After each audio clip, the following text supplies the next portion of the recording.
Hello everyone, this is me Mina Islam Rini and welcome to my another vlog. তো আজকে আমি share করব উত্তরবঙ্গের সবচেয়ে জনপ্রিয় একটি খাবার, যেটা আমি কয়েকদিন ধরে ভিডিওতে দেখছিলাম বাট এখনও আমার খাওয়া হয়নি। তো ভাবলাম যে আজকে বানিয়ে ফেলি। আর রেসিপিটা একদম নর্মাল, একদম সিম্পলভাবে রান্না করা হয়, কিন্তু খেতে অনেক অনেক টেস্টি। তো প্রথমেই আমি মশলাটা কষিয়ে নিচ্ছি, যেহেতু আমি মুরগির মাংস দিয়ে রান্না করব, মুরগির পা দিয়ে।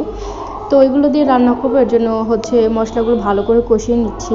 আর এটা কিন্তু আলাদা বা এক্সট্রা কোনো মশলা ইউজ করতে হয় না, আমরা নর্মালি যেভাবে মাংস রান্না করে খাই ওইভাবেই রান্না করতে হয়। তাই আমি মশলা কী দিলাম না দিলাম বললাম না, যেহেতু এটা সিম্পল একটা রেসিপি, কিন্তু খেতে অনেক মজা। তো তাই শেয়ার করতেছি তোমাদের সঙ্গে। তবে এটা ডিম, মাছ বা গরুর মাংস সব কিছু দিয়ে অনেক ভালো লাগে খেতে, বাট আমি মুরগির পা দিয়ে রান্না করে ট্রাই করছি। যদি ভালো লাগে তাহলে আমি আবার গরু মাংস দিয়ে ট্রাই করব। তো রেসিপিটা আপনারা সম্পূর্ণটা দেখবেন এবং কমেন্ট করে জানাবেন যে আপনারা এটা এর আগে খেয়েছেন কি না, বা আপনাদের কাছে কেমন লেগেছে। তো এটার মেন উপকরণ আলু। আর আলুটা আমি ভালো করে সিদ্ধ করে নিয়ে ভালো করে ভর্তা বানিয়ে নিয়েছি এবং পানিটা মিক্স করে নিচ্ছি, একদম ম্যাশ করে নিয়েছি আমি আলুগুলো।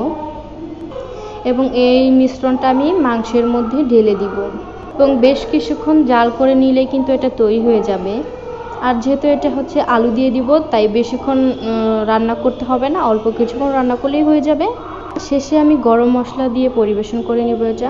এটা কিন্তু আমার রান্না হয়ে গিয়েছে এবং বাস্তবে এটার কালারটা অনেক সুন্দর এসেছে, বাট ক্যামেরাতে এটা বোঝা যাচ্ছে না, তবে খেতে অনেক মজা হয়েছিল। আল্লাহ হাফেজ।